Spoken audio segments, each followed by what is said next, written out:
welcome back to another episode of the Local Swing Podcast. Today's guest, we have David Bender from Contemporary Athlete, and we like to highlight the journeys, successes, the stories of small local businesses. So, David, thanks for swinging into the podcast here. Yeah, thanks for having me. So, where are you from?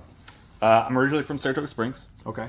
I grew up there, moved away, went to college. Yeah. Ended up moving back after grad school, 2010-ish, and have been here since. So Nice. kind of hometown. And where did you go to college? So I did my undergraduate degrees at Southern Methodist University in Dallas. Nice. And then I did my master's degrees at York University in Toronto. Okay. How'd you like Dallas? It was great. I loved it. You didn't convert to a Cowboys fan, did you? I did not. No. Okay. All right, good. You can stay. Okay. All right. Love it. And what was your degree in? I have two. Well, Okay. actually, I have four. I have a double bachelor's degree, one in fine art, and the other one is in biology. Okay. And then my master's degree is I have a master's degree in fine art, and then I have a master's degree actually in kinesiology. All right. So a lot of school. Yeah, and I will say that I was in sort of that curriculum when I went to school. I was going to try to be an athletic trainer Okay. in the biologies and Oh yeah. A&Ps, and those drove me right out into a different curriculum. So, Yeah. round of applause for getting through that. It's Thanks. not an easy thing. So, Cool. Yeah. what was your first job after? Oh God. Oddly enough, right? Like it's like a Saratoga kid. I kind of grew up in the restaurants. Yeah. Washing dishes, short order cook, that kind of thing. Yep. Did it through my undergrad, did it through grad school, and then kind of that was my deal, was to get out. Yeah. Yeah. But it was fun, and I always had personal training clients on the side. Yeah. That was sort of, I want to say side money, but it was a different part of my life. Sure. And when I needed to make more cash, I brought on more clients. Yeah. And when things were busy, and I trimmed the herd Got you. a bit. So yeah, sometimes our first job teaches us what we don't want to do for the rest Yeah. of our lives. So, were you an athlete growing up and stuff? Yeah, so I think kind of everybody of our era, I played a bunch of sports. Yeah. And I ended up in Dallas. I was a springboard platform diver. Oh, okay. So I played all through college, and then I was a rower as well in high school, and ended up coming back to it in grad school. All right. And so that was kind of the path. SMU is where Bryson DeChambeau went. Yep, absolutely. He's a touch younger, right? Oh, yeah, yeah. So he Probably, wasn't there. what, at the 10 same years, time. maybe? Oh, okay, yeah. Yeah. So I'm a big golf guy, so plus we're like a couple of days post Masters here. yeah, right? which was awesome. Yeah, it was awesome. Cool to watch that. My all little side unfold. note there is I was rooting for not Rory the whole tournament because of the pools that I was in, and I could win X amount of money if you Yeah, did. yeah. And then at one point I was like, I feel like I got to start rooting for him because like this is such a great story for him to finally win, and Yeah. I did. So I'm happy for Rory. It's cool. He's sort of what you want people to see, Yeah, right? He Yeah. just stayed with it. absolutely. And he played through the good and the bad, and Yeah, earned it yeah. in a lot of ways, Yeah. which is cool. Big part of it, since we're talking about him, big Yeah. part of his regiment is being committed to fitness and all that. I don't know if you see that Full Swing documentary I'm actually watching now. I mean, he never takes a day off, and he's very committed to his, getting stronger and more mobile. Yeah. And you coach any golfers?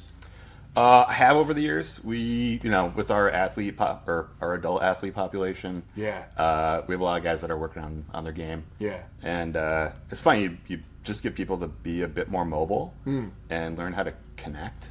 Yeah. Connect through the ground, understand how force works. Sure. Power development works. Yeah. And all of a sudden their golf game's all screwed up because they're driving further. Yeah, yeah. Right. Like Yeah. I know that this iron normally does this, and now I'm like putting in the sand because Yeah. So Yeah, absolutely. We've screwed up a lot of golf games Yeah. to get them better. But sometimes you got to take a step back before you go forward, I guess, right? Yeah. So tell us all about how you started the Contemporary Athlete. So, it's it's a long story, but a short story. All right. The short version is I got out of grad school. I moved back to the area. I was teaching actually at Green Mountain State and Castleton College. All right. And I was coaching locally in the area. I had some clients that I was working at another friend's gym out of, and I just started looking at the local industry, and I saw a gap. Yeah. And I saw a lot of people getting a lot of bad information. Okay. And just thought I could do it better. Yeah. And so I decided I was sticking around, and I put my flag in the metaphorical ground, and 13 years later. Nice. Yeah. Do you feel like there's a lot of like conflicting information out there, or would you say because it's, science backed, you know what I mean? We're talking about the body and stuff like that, whereas I'm just gonna keep relating things to golf because of course. I'm sorry about that. No, you're good. You scroll through Instagram and every different influencer is telling you do this, don't do that, and this, but that is, I think, a lot more subjective based than fitness and muscle groups and stuff like that. Would you say that or not really? There's a ton of information out there. Yeah. And I think from a layman's standpoint, it's overwhelming. Yeah. Even for somebody that lives it and breathes it every day, Mm-hmm. If you boil it really down to the simple things, if you lift heavy for you a couple days a week, Yeah. you walk a couple days a week, you eat a diet that's pretty based in vegetables and proteins, Mm-hmm. keep your alcohol to once or twice a week, Mm-hmm. you change like 90% of your life in a year. Wow. It's huge. Yeah. But, there's 19 different ways to grow your glutes. And, so I think people get overwhelmed. I know that I do. And it's tough. It's tough to sift through it all. Yeah. And that's kind of where we come in. Like, let's just get you to show up and we'll take care of everything else. Sure. I think from like the consumer end of things, like me, consuming things on Instagram or whatever. Yeah. The people who dumb it down to how simple it could be for you to still get results. Yep. I feel like I'm more drawn to them than into the extreme sort of approach. Yeah, it really depends on who you're trying to talk to. Yeah. Right? If my audience is other coaches, I'm probably going to use all the Latin I can think of. Sure. Right? Yeah. If my job is to reach out to more people that have never worked out in their life, Yeah. I would like to make this as simple as possible. Sure. Fewer words goes a lot further. That makes sense. Yeah. You've mentioned walking a few times. Yeah. Just how important in your experience is just simply walking? Walking it's kind of a miracle drug, to be honest. Okay. You really don't need anything to go do it. Mm-hmm. You can do it anywhere. Right. And 30 minutes to an hour a day, Yeah. 3 or 4 days a week, you feel better, you move better, changes how you think, right? It's a major stress release, right? And the overall the reward for the work far outweighs what it takes to do that, Right. right? Yeah. Like, you don't have to go get sweaty. Right. You don't have to go to a gym, which is funny because I own a gym, Yeah. Right. right? But it's something super easy, and right, if you walk a mile a day and you do that for 365 days, Right. you walked 365 miles, Sure. which is probably a lot more than you did last year. Consistency. Right. Consistency is the biggest thing, and it doesn't have to be hard. I think that's where my industry does a terrible job. Is like we preach, working out till you puke and just Right. being over the top, and everybody looks like a bodybuilder, and Sure. that's not fitness. Yeah. I mean, it's a thing, Yeah. but that's not 90% of people. Yeah. I personally have issues with like my hips and my back being tight. And I look at a lot of movements and stuff on social media, all the different stretches and mobility techniques. Yeah. And they're great, if you're consistent with them. Yeah. But some of the things are, don't underestimate walking for specifically your hips and your back. And I'm guilty of it. I don't do it enough. I wish I did. But So, what would you say is your like ideal client, or do you have like a wide range of different types of people that you coach? Yeah, we run the gamut. Our biggest thing, the majority of our clients are 40 plus. Okay. They're like you and me. I'm in my Yeah, 40s. yeah. Right. So I just want to. I want to live in a way that I can do whatever I want whenever I want to do it. Yeah. And I could probably get in shape enough to go try to win a 10K or something, but that's Sure. not necessarily my immediate driver right now. Yeah. It's to stay strong, look okay naked, Yeah. Yeah. and kind of do whatever I feel like doing. Yeah. And I think that's most people. Yeah. And tying back to that question about all the information that's out there, if that's the solution, like, it doesn't have to be extreme. Yeah. It just has to be consistent. Yeah. And if you can do it in a way that you don't have to waste a lot of mental space Yeah. putting together a training program, learning how to do that if you don't know how to do that, going to the gym, not going to the gym, even just training at home. Like, Yeah. we run into this a lot with people where they feel this need to get in shape before they come see us. Yeah. And in reality, if you just come see us, I fast track everything. Yeah. And that's, if you're a good gym, you do that for everybody, Yeah. right? Meet you where you're at, Yep. help you get moving, put together a plan that's not excessive, Yeah. and build from there. Yeah. You know, if Yeah. I see you once a week, that's more than you were doing before. Sure. Which is great. Yeah.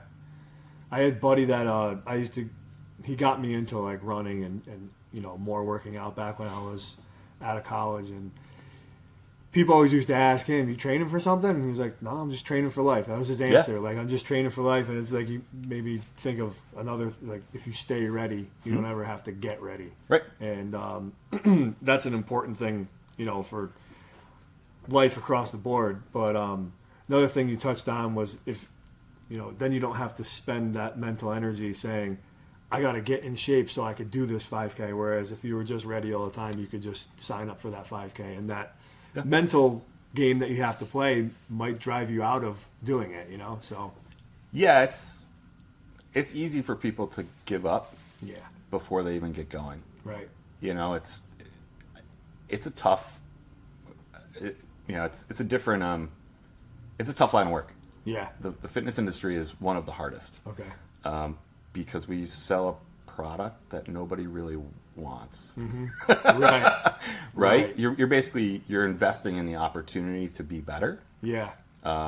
with guidance. And that's the way that we look at it, myself and my team, is that we want to remove as many barriers as possible for people. Yeah. And if we can just get you to show up 2 to 3 days a week and just do that for a year, Yeah. you're going to be a completely different person. Yep. How important is it for you and your team to understand the goals of your customer or your client before you get going? It's very important. Yeah. So we start. We have a proprietary system called MAPS. Over the last 5 or 6 years, we've put it together, and we get great results out of it. Yeah. It's an acronym, so it's movement, accountability, personalization, and solution setting. Okay. So we meet with everybody for an hour. They come in. We do this great movement screen through a device called a Kinotech. Uses LiDAR to basically track all your movement. Oh yeah. And it gives us a score at the end. So it's consistent. It's not up for interpretation by a brand new coach or somebody that's been doing it for 30 years. All of the answers are uniform. Okay. And we do that. We run an in-body scan, so we get a bioimpedance feedback on what your overall muscle mass is, Right. Fat, bone density, all that stuff. And then we sit down and talk about your goals, and Yeah. then put together a plan. Yep. And every 90 days we sit down, or every 90 days we meet, and it's a much shorter version after your initial one, but we Yeah. run through the same stuff, see if we've made any changes. And what we realized early on, well, not early on, recently, the last couple of years, Yeah. is that where we have lost track with clients is that the goals that they came in on changed, Okay. but it wasn't communicated. Okay. And so this was just a way for us to re-engage in a good way, even though we're seeing you a couple days a week, talking to you, You might have been training for an Ironman, which we've talked about. Sure. Now you're not anymore, but we still think you are. Right. And so your training plan needs to change. Sure. You don't need to go and ride a century Yeah. a couple weeks, you know? Yep. A couple weeks out Yeah. just to have the volume. Doesn't Sure. matter anymore. Yeah. But we still have in your training program. Right. Right? So this just makes sure that we're all on the same page about everything. Yeah. And it helps us adjust accordingly. And we look at really what we do as the hub for our clients. Okay. So we want to know who your physical therapist is, your who your GM is, or your not your GM, your GP, right? Your general practitioner. Yeah, yeah. Right. Kind of like who's your dentist? Do you have right? Like all these things, because you woke up and you woke up on the wrong side of the bed and you threw out your back. Yeah. Right, which happens to us, which is weird. Yeah. Like, who's your chiropractor? Oh, you don't have one. Here's our network. These people are great. This guy's the closest to you. I'll call and get you in. Yep. That's how we look at it. And part of that is because most people see their doctor maybe once or twice a year. Yeah. We see you 2 to 6 days a week. Right. So Yeah. we probably have a better idea as to what's going on. Yep. And often, dealing with physical therapists too, which is kind of where I started, was trying to bridge this gap between the medical industry and the fitness industry. And the fitness industry has a bad rap for doing a lot of dumb stuff. Okay. Right? And so they don't want to refer out. And for me, I was like, look, this is who I am. This is what we do. Yeah. This is my team. Yep. We want to pick up where you leave off, from your orthopedic to your physical therapist. Right. Right? We're gonna pick up where they're done, and get you the rest of the way there. Yes. And hopefully better than prior to your injury or Right. anything else. And vice versa, if you need to go see your physical therapist, 9 times out of 10, the clients come back to us and they go, everything you told me we're doing in PT. Yeah. Yeah, it's good training. Right. Right? Yeah. So a lot of the people, like the business owners that have sat in this seat before, one of the big things is communication. Yeah. And I'm glad I didn't know how to bring that into what you do as how important communication is. Yeah. But great example. It's huge. If your trainer doesn't know that your goals have changed, then Yep. that's a problem. So Yeah, we walk a fine line between trying to not be annoying yeah.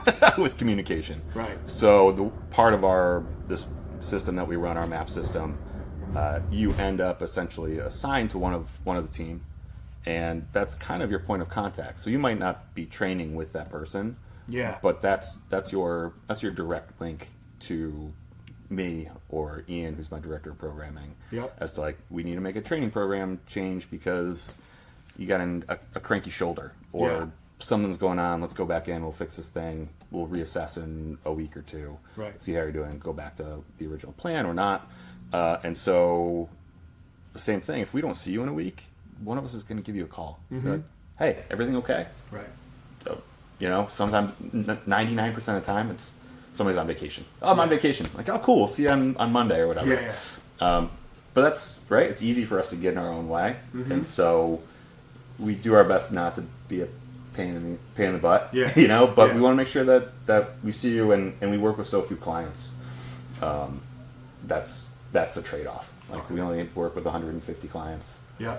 and so we look at it as a long-term relationship. Yeah. You're not in and out in 3 weeks and we forgot about you. You were saying earlier that you are 5 to 6 people per Yep. session, kind of. That's like the wheelhouse of what you guys do there. And Yep. I equated that to, that's kind of like the happy medium between like one-on-one and a large group setting. Yep. And do you feel like that's a big selling point for you guys, that people want to come and do it in that 5 to 6 people?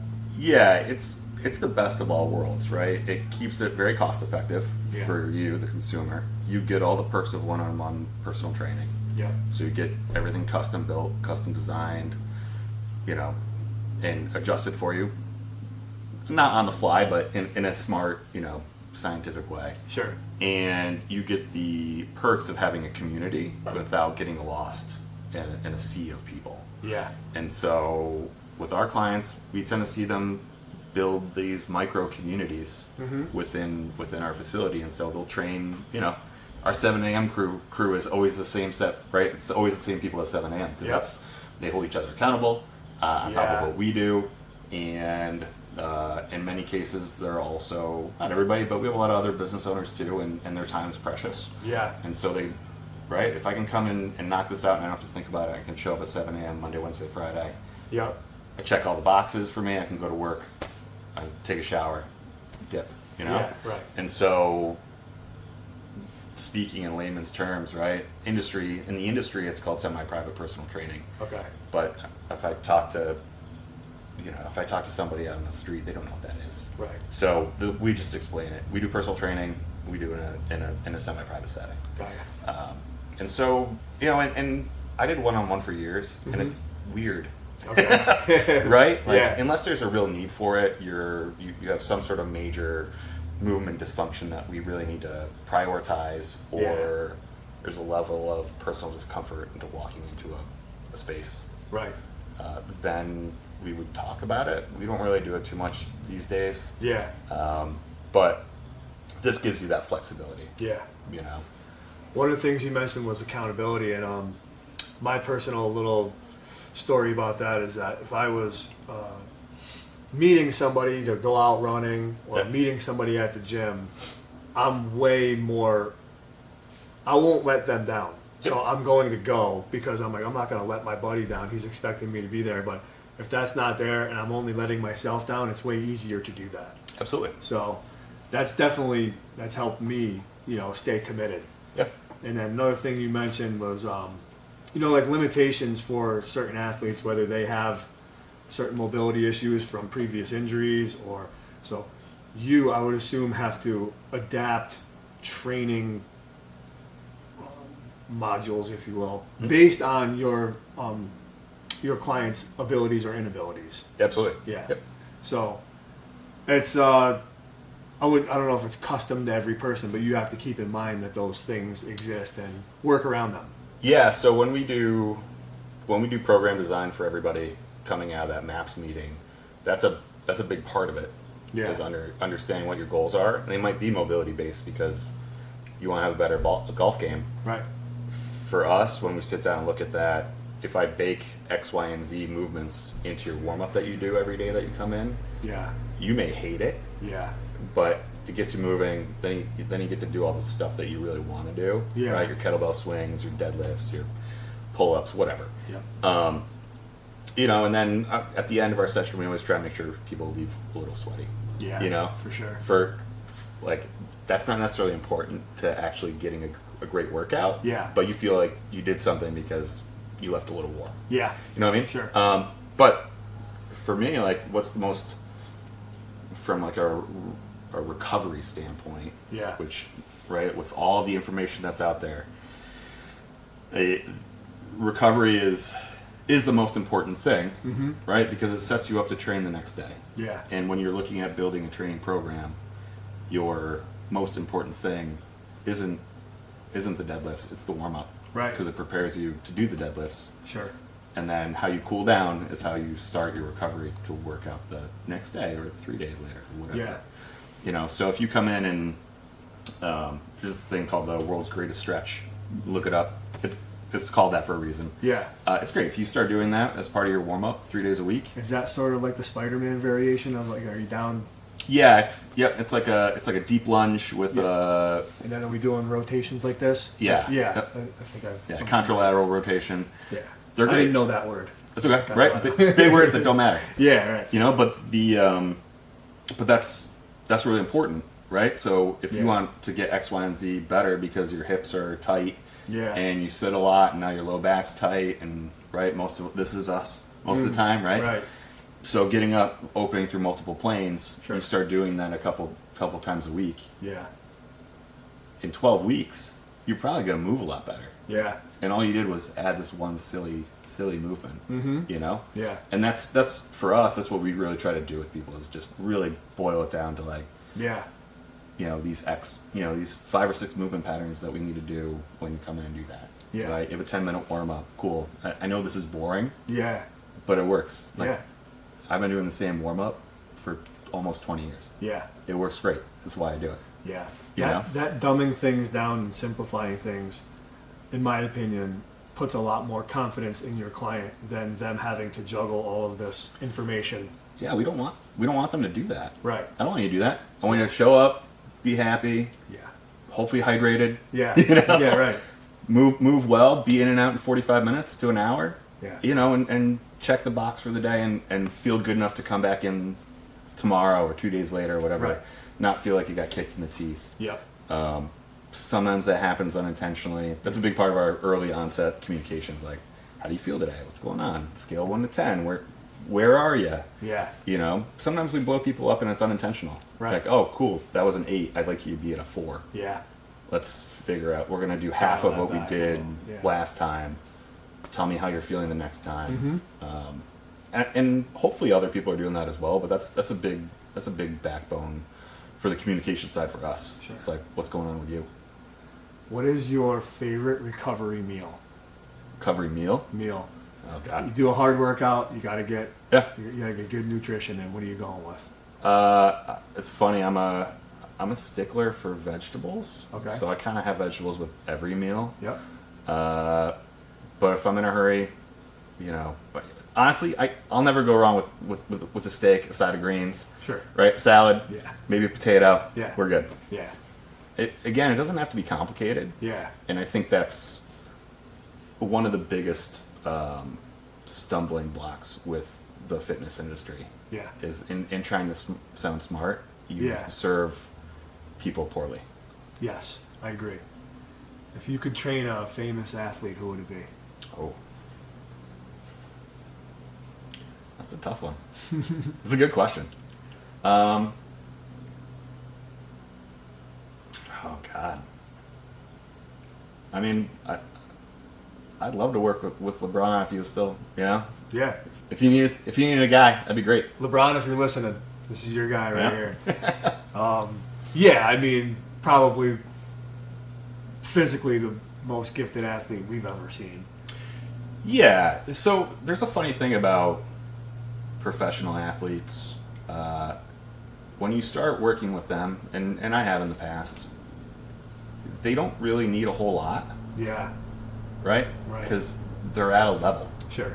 And so actually the people that are the most fun to work with are actually the people that know nothing, Right. Yeah. right? Because you're building foundational skills, Yeah, and that's super rewarding. sure. Like, you know, if I can help him win another championship, great. Yeah. But he's going to show up no matter what. That's why he is who he is. Right. And so I think that's one of those misnomers with working with a pro, Yeah, right? They generally don't need a lot. sure. Maybe they do need some accountability, and that's it. Like I have to go to the gym because I hate going to the gym, but Right. I need to do this, and this is what's required. Yep. You know. That about wraps things up here with this episode of the Local Swing. So, David, thank you again for Yeah. swinging in. Absolutely. Thanks for having Thanks me. a lot. Learned a lot about you and your business today. Cool. So, thank Appreciate you. it. All right. Yeah. All right.